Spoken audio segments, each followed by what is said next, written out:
نی رحمت اللہ علیہ نے سنیا سونا مدینے میں آیا ہے،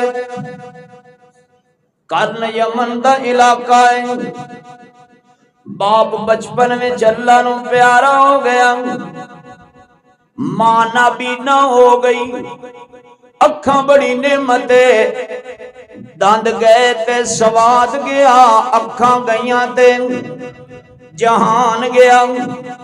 ماں نو پوچھیا ماں بڑی دیر دے دیدار دی طلب تڑپے جے اجازت دے میں حضور دی زیارت کراواں، میں ملاقات کراواں۔ ماں کہن لگی پتر میں معذوراں مجبوراں، اکھاں تو نابینا نہ پتر میں جھاڑو دے سکنیاں نہ میں روٹی پکا سکنیاں، میرا پتر تو میری خدمت کرنا ہے۔ حضور کولو پوچھ لے، ایک بندہ بھیجیا، حضور کول پہنچیا، اویس کرنی ملاقات دا مشتاق ہے، سونیاں کہندا ہے میری ماں بیمار بڈھڑی مجبور معذور ہے۔ حضور نے فرمایا اویس کرنی نو کہو تو اماں دی خدمت کر، اللہ تینو میری زیارت دا ثواب عطا کرے گا۔